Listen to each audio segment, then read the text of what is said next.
Right now with me I have the Venerable Archbishop Christian Glasgow. Morning, sir, and how are you doing?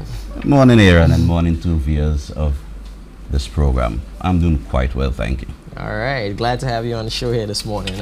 As I said, it's good to have the church involved with our very first show. We had the Prime Minister, which was a good start, and now we're following up with the churches. So we're going good so far. Wonderful. All right, Archie, can I have a few questions for you? I hope I can answer. I hope you can as well.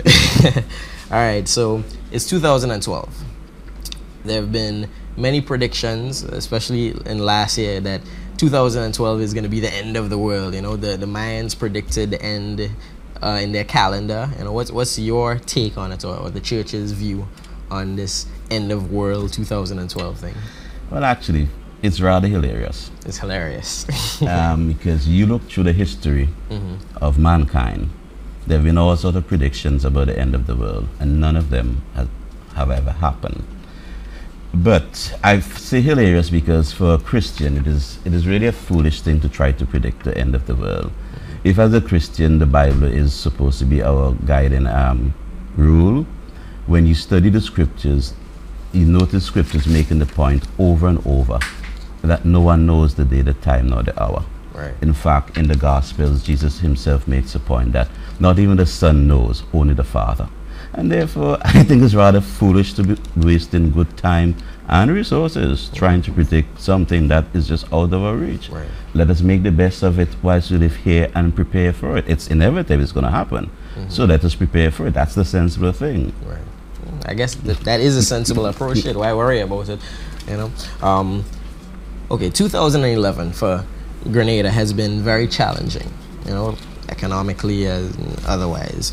What do you think we're going to continue to face a lot of these challenges in 2012. How do you see the church helping to prepare for these challenges?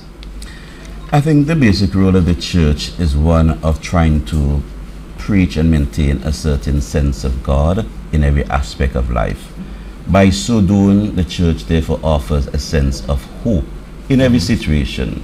Because if people become hopeless, then they become paralyzed and will not be able to utilize the basic resources and gifts that they have to take themselves out of some of these situations. And so the church role, as far as I see it, is one of keeping hope alive, one of empowering our people to look to God and to see how, in whatever situation we find ourselves, we can see what God is saying to us and how God is allowing us to use special gifts to bring ourselves out of these situations. Okay, well, just to add to that question, in 2011, while everyone is under the actual pressure, how did the church do in keeping that hope alive? Well, first of all, let me just say that the church itself, like every other institution in the world, was under pressure, economic and otherwise. Basically, for us, the understanding was good stewardship of whatever little we have, making sure we maximize these things to the best. I mean, for the church, and in particular in my instance as Archdeacon of Grenada in the Anglican Church, we have had to take some austere measures too. We have had to have them cut back on staff and all of that too. But that was done because it was necessary. And we tried to be as humane as possible in doing that. Right. But that's the reality that we live in. And whether church, state, or whatever, we cannot get away from that reality. What is important is that we adjust ourselves to suit the reality. Okay. All right.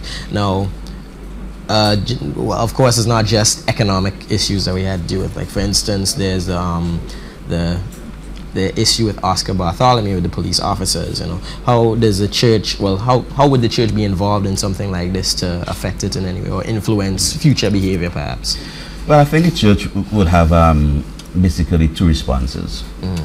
The first response has to be a pastoral one to the victims. And there has been stress in that particular family. So the church has a role and responsibility to minister to that family, first and foremost.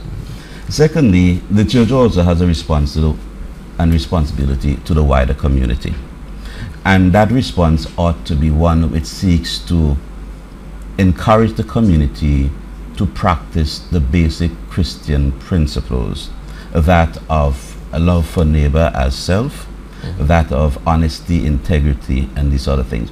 Now, you may not see the immediate effect as that in terms of a response to that specific issue. But if you take the bigger picture, if these are the hallmarks by which our society lives, then incidents as what we had will not occur, or if they do occur, it would be rare. And so you have to take a holistic approach to this thing. I don't think it's just a matter of a change for a situation. I think it has to be a transformation of a nation, an entire mindset that has to be adjusted. Well, speaking on other issues now, back to economic for a little bit, I don't mean to go back and forth like that, but let's talk about, like, for instance, a strike with the Grenada breweries. This could have potentially been disastrous for the entire nation. Those same values and so on at the church, would it affect something like this? Oh yeah. One of the things we are aware of as a church is that we live within a community society. Whatever happens in that community society, as it affects other institutions, it affects us too. And therefore the church cannot bury its head in the sand like the proverbial ostrich. The church is involved and ought to be involved in matters of this nation, but the church has a different approach from the general approach of others.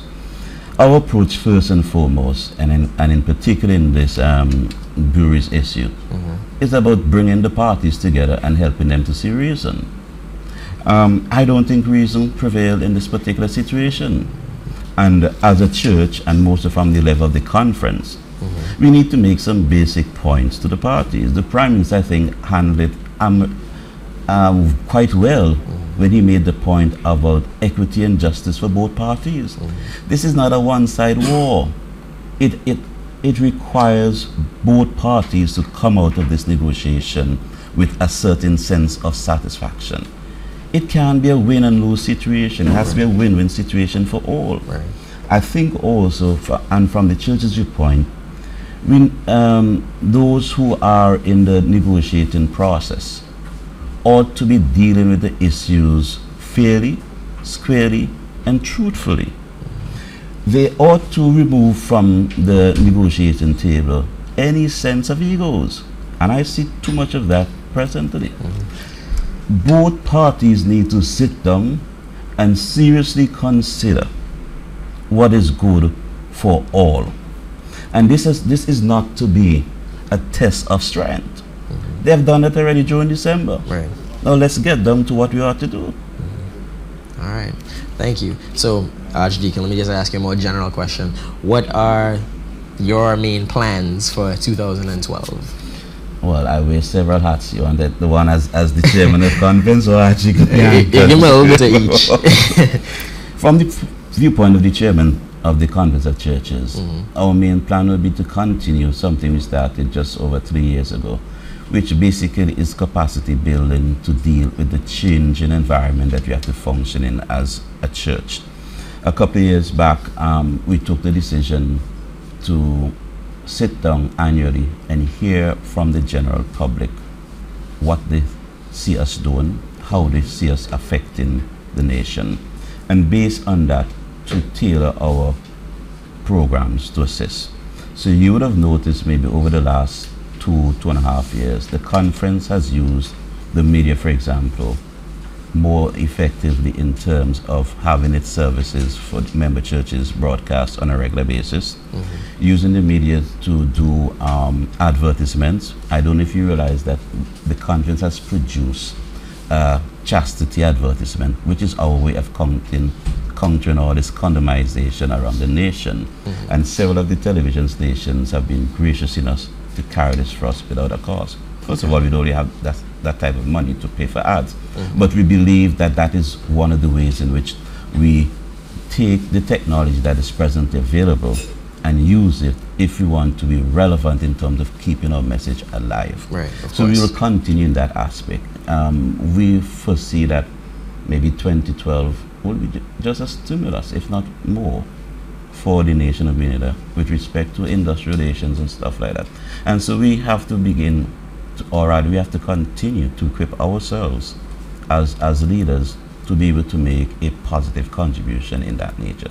So we'll continue along that line. There's also another project that we're working on from the conference, which is the whole question of reconciliation for the nation. We are not at this point able to disclose details, but that project is well underway. Okay. And as the time is right, we certainly will disclose that. Okay. Well, as Archdeacon and as rector of St. George Anglican Church, the main thrust this year would be a continuation of the rebuilding process, and we hope that this year the church and Church Street, the church building Church Street itself, can actually come under that. Whilst I'm at it, let me just take this chance to explain a few things about the Anglican Church here, and with respect to rebuilding, because I personally have been criticized a lot for not rebuilding the church and Church Street as yet, and I think people don't understand the process. The parish of St. George, the Anglican parish of St. George, is involved in education and several other things. And when Ivan struck, all our buildings were destroyed. We had 4 primary schools and a secondary school, and all of them were destroyed in one way or another. Rectories, churches. And we had to sit down and prioritize what our response was going to be. And in order of priority, the first thing was to assist people with homes and to seek to get our schools up and running. When that was done, or rather when it reached to a stage where it was sustainable in terms of people being covered and children able to return to schools, we focused on the churches, and we in St. George took the decision to work on the 3 smaller congregations first, to have those churches rebuilt and rededicated, and we have done that. Having done all of that, we worked also on rectories. Now the final thrust is about the restoration work on Church Street. But having said that, we believe, and I personally feel, that Ivan was an opportunity to do something new, futuristic, and relevant. And the fact of the matter remains, the structure in Church Street in terms of space and setting is irrelevant to worship today. And so it is outdated. And so we are seeking to bring it into a more relevant structure, making sure, for example, it's user-friendly to those who are physically challenged, and making sure that the interior conforms to the present-day liturgy.